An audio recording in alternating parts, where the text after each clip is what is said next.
খাবার টেবিলের ডান পাশে দাঁড়িয়ে আছে মা, আর বাম পাশে দাঁড়িয়ে আছে আমার স্ত্রী রুহি। আমি মাঝখানে বসা।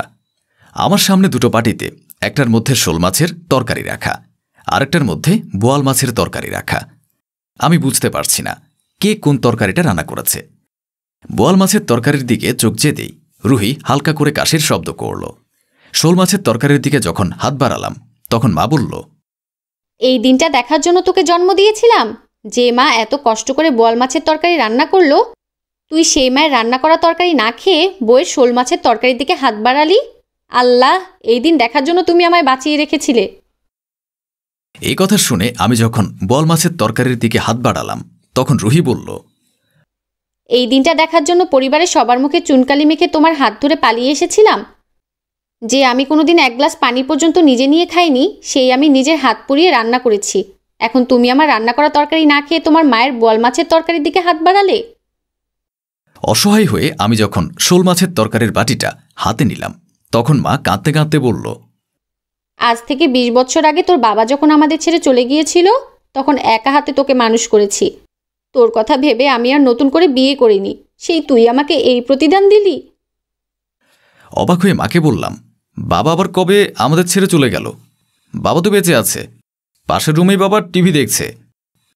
মা চোখের পানি মুছতে মুছতে বলল, আবেগে ভুল ডায়লগ বলে ফেলেছি, তুই বোয়াল মাছের তরকারি দিয়ে আগে ভাত খা। আমি শোল মাছের তরকারি রেখে যখন বোয়াল মাছের তরকারির বাটিটা হাতে নিলাম তখন রুহি চিৎকার করে বলল, না না না, এটা হতে পারে না। আমার সিঁথির সিঁদুরে দিব্যি লাগে। তুমি বোয়াল মাছের তরকারি দিয়ে ভাত খেও না। আমি অবাক হয়ে রুহিকে বললাম, ইসলামিক শরীয়ত মতে 3 কবুল বলে আমি তোমাকে বিয়ে করেছি, তুমি সিঁথির সিঁদুর পেলে কোথা থেকে? রুহি বলল, বেশি ইমোশনাল হয়ে ইন্ডিয়ান সিরিয়ালের ডায়লগ মেরে দিয়েছি। তুমি শোল মাছের তরকারি দিয়ে আগে ভাত খাও। এর মাঝে বাবা আমার কাছে এসে বলল, বন্ধুদের সামনে আমাকে তোর বাবা বলে পরিচয় দিতে লজ্জা করে, তাই না? তাই তো বাবাকে চাকর বলে পরিচয় দিলি। ঠেলা গাড়ি চালিয়ে নিজের রক্ত পানি করে তোকে মানুষ করেছি, আজ তুই এই প্রতিদিন দিলি? নিজের বাবাকে সবার সামনে চাকর বলে পরিচয় দিলি? আমি অবাক হয়ে বললাম, তুমি কবে ঠেলা গাড়ি চালিয়েছ? তুমি তো ব্যাংকে চাকরি করতে, আর কোনকালে তোমাকে আমি বন্ধুবান্ধবের সামনে চাকর বলে পরিচয় করিয়ে দিয়েছি? বাবা কিছু বলতে যাবে, কিন্তু তার আগেই শুনি পাশের রুম থেকে একটা গান শোনা যাচ্ছে, আমার মতো এত সুখী নয়তো কারো জীবন। তার মানে আমার বাপজান বাবা কেন চাকর মুভি দেখে আবেগে এই ডায়ালগ মেরে দিয়েছে। কয়েকদিন আগেও আমার পরিবারটা ঠিকঠাক ছিল, কিন্তু হঠাৎ করে আমার পরিবারের সবাই মুভি কিংবা সিরিয়ালের এক একজন এক একটা ক্যারেক্টার হয়ে গেছে। নিজের কষ্টের কথাগুলো যখন আমার বন্ধু মামুনের কাছে শেয়ার করলাম তখন সবটা শুনে মামুন বলল, আঙ্কেল চাকরি থেকে অপশন নিয়েছে কবে রে? আমি বললাম, বছরখানেক হবে। আঙ্কেল কি বাসা থেকে বের হয় পুরনো বন্ধুদের সাথে আড্ডা দিতে? বাবার তেমন বন্ধুবান্ধব নেই, আর যারা ছিল তারা এক একজন এক এক জায়গায়। মামুন তখন বলল, তোর বউ তো শিক্ষিত, তাহলে ওকে চাকরি করতে বলছিস না কেন? আমি বললাম, চাকরি করার কি দরকার, বাবার পেনশনের টাকা আর আমার বেতনের টাকা দিয়ে তো সব হয়ে যায়। মামুন মুচকি হেসে বলল, অলস মস্তিষ্ক শয়তানের কারখানা, এ কথাটা মানিস?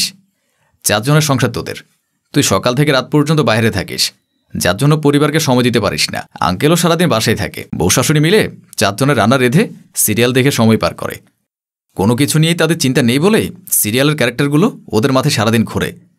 যদি পারিস 3 জনকেই কোনো না কোনোভাবে ব্যস্ত রাখ, তোর সমস্যার সমাধান হয়ে যাবে। মামুনের কথাগুলো শুনে বাসায় এসে দেখি সবাই একসাথে বসে টিভি দেখছে। আমি টিভিটা অফ করে দিলাম। প্রথমে সবাই বিরক্ত হয়েছিল, কিন্তু আমার রাগী চেহারা দেখে কেউ কিছু বলার সাহস পায়নি। বাবাকে বললাম, বাবা তুমি মাকে নিয়ে কক্সবাজার, সেন্ট মার্টিন, সাজেক কোথাও ঘুরতে গেছ? বাবা বলল, আমি নিজেই কখনো যাইনি, তোর মাকে নিয়ে যাওয়া তো দূরের কথা। ব্যাংকের কার্ডটা বাবার হাতে তুলে দিয়ে বললাম, তুমি মাকে নিয়ে কক্সবাজার, সেন্ট মার্টিন, সাজেক সব ঘুরে আসবে, আর আমার ক্যামেরাটা সাথে নিয়ে যাবে। যখন যেখানে যাবে সেটার ভিডিও করবে। তোমরা ঘুরে আসার পর আমি রুহিকে নিয়ে যাব। বাবা আমতা আমতা করে বলল, কিন্তু এই বয়সে? আমি বাবাকে থামিয়ে দিয়ে বললাম, তুমি এখনও যথেষ্ট ইয়ং আছো, ঘরে বসে 21 ইঞ্চি টেলিভিশনে দুনিয়া না দেখে নিজের চোখে একটু দেখে আসো, তোমাদের পুরনো প্রেমটাও জাগবে আবার হানিমুনটাও হয়ে যাবে। আমার কথা শুনে বাবা মা কিছুটা লজ্জা পেলেও তাদের চোখ মুখে অন্যরকম আনন্দ দেখতে পাচ্ছিলাম। রুহির দিকে রাগী চোখে তাকিয়ে বললাম, এত কষ্ট করে পড়াশোনা করেছ কি হিন্দি সিরিয়াল দেখে জামাই নিয়ে টানাটানি করার জন্য? ডিমের হালে যে 60 টাকা, খেয়াল আছে? কোথায় চাকরি বাকরি করে স্বামীকে একটু সাহায্য করবে তা না, বসে বসে স্বামীর অন্ন ধ্বংস করছো। আমার কথা শুনে রুহির ফর্সা মুখটা লাল হয়ে গেল, ঠোঁট বাঁকিয়ে কাঁদতে কাঁদতে চলে গেল।